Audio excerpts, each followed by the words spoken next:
ہمارے ہاں ایک اور بحث چل رہی ہے سوشل میڈیا پر کہ ایران کی فتح کے لیے اس کے غلبے کے لیے دعا کی جائے کہ نہ کی جائے۔ بعض کہتے ہیں جی کہ وہ خدا نخواستہ ارتداد تک پہنچی ہوئی ریاست ہے اور وہ دائرہ اسلام سے خارج ہیں اور وہ کوئی اسلام کی خدمت نہیں کر رہے۔ ایک صاحب کی تو میں نے یہاں تک ویڈیو دیکھی کہ ہمیں ان دونوں ظالموں کی لڑائی میں مزہ لینا چاہیے، ہمیں بیٹھ کے تماشا دیکھنا چاہیے۔ یار دنیا میں کوئی بھی لڑ رہا ہو، وہ کتنا برا ہی کیوں نہ ہو، لڑائی تو اچھی نہیں ہوتی نا۔ دو لڑنے والوں کا تماشا مطلب کیا کہ ایک انسان کی گردن کٹ رہی ہوگی اور آپ مزے لیں گے۔ آپ اسلام کا کون سا تشخص دنیا کے سامنے پیش کرنا چاہتے ہیں کہ اسلام مارا ماری کو، کچھ تو خون کے تماشا دیکھنے اور مزے لینے کی بات کرتا ہے؟ آپ کی پگڑی اور آپ کی داڑھی اور آپ کے جبہ و دستار اور آپ کے نام کے آگے پیچھے القابات کو دیکھیں، یا آپ کی یہ خون خرابے کی خواہش اور خون خرابے سے مزہ لینے اور انجوائے کرنے کی خواہش کو ہم دیکھیں؟ یہ دو میچ نہیں کرتی۔ آپ کی وضاحت تو امن والے اسلام کی، آشتی والے اسلام کی، اور جہاد بھی قیام امن کے لیے کرنے اور اپنے دفاع میں کرنے والے اسلام کی والی وضاحت ہے۔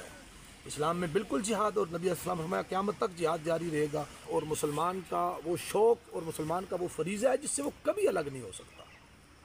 شمشیر و سنا کے ساتھ اس کا بڑا گہرا تعلق ہے، لیکن کس کے لیے؟ پرامن لوگوں کو مارنے کے لیے یا بغیر کسی جرم کے لوگوں کو مارنے کے لیے نہیں۔ جب جنگ مسلط کی جائے آپ دفاع کریں، جب کسی جگہ ظلم ہو رہا ہو تو ظلم کے خلاف آپ جہاد کریں، ظلم کے خاتمے کے لیے، امن کے قیام کے لیے، مظلوموں کی حمایت کے لیے۔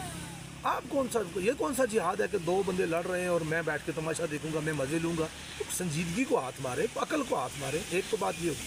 دوسری بات یہ ہے کہ جہاں تک ان کی ارتداد کا مسئلہ ہے تو پہلے تو بھائی آپ ان پر پابندی لگوائیے کہ انہیں حرمین میں کیوں داخل ہونے دیتے ہیں۔ اگر وہ مرتد ہیں اور وہ دائرہ اسلام سے کلیتاً اور مطلقاً خارج ہیں اور ان کا کوئی اسلام سے تعلق نہیں ہے، تو ان کو آپ اپنے حرمین میں، خانہ کعبہ میں کس لیے داخل ہونا دیتے ہیں؟ ان کے حج پہ پابندی لگوائیے۔ چلے نہ پابندی لگے، آپ تحریک تو چلائیں۔ رنگ برنگے مجاہد بیٹھے ہوئے اور چھوٹے چھوٹے کلپ بنا کے، اور وہ جو انتہا پسندانہ سوچ کے ہمیں لوگ ان کو وائرل کیے جا رہے ہیں۔ اب ان کو تو صرف ویورشپ چاہیے، اور اس طرح کی جب وہ بےہودگی کو کوئی بندہ چھیڑے گا کہ جی ہم ایک شخص کہہ رہا ہے کہ وہ اسرائیل سے بھی بدتر ہے، اور وہ ممبر پہ بیٹھا ہوا ہے، ممبر پہ بیٹھ کے، کوئی اپنے اسٹوڈیو میں نہیں، ممبر پہ بیٹھ کے کہہ رہا ہے وہ اسرائیل سے بھی بدتر ہے، تو ہمیں تو کوئی اس سے غرض نہیں ہے، وہ یہ ظالم اس کو مارے یا وہ اس کو مارے۔ 2-3 کلپ یا 4 کلپ مجھے دیکھنے کا اتفاق ہوا اور بہت افسوس ہوا کہ بھائی پہلی بات تو یہ ہے کہ وہ اس کو آپ قطع نظر ایک طرف رکھ دیں کہ ایران اسلامی ریاست ہے یا غیر اسلامی ریاست ہے۔ اس نے غزہ کے مظلوموں کی حمایت میں آواز اٹھائی ہے۔ آپ کو اتنی جرأت ہوئی ہے؟ آپ تو اپنے مسجد، مدرسہ، مکتب اور کھانے پینے اور اپنی مرغن غذاؤں سے آپ کو فرصت نہیں ہے۔ بہت کر لیا تو آپ نے کوئی جلوس نکال لیا۔ آپ کو تو کسی ظالم کے خلاف بولنے کی ہمت اور جرأت نہیں ہوتی، لیکن آپ کو یہ لگتا ہے جی کہ ایران جو ہے وہ اسرائیل سے بڑا شیطان ہے تو اس کو مارنا چاہیے۔ انہوں نے اتنی ہمت تو کی کہ غزہ کے مظلوموں کی حمایت میں آواز اٹھائی۔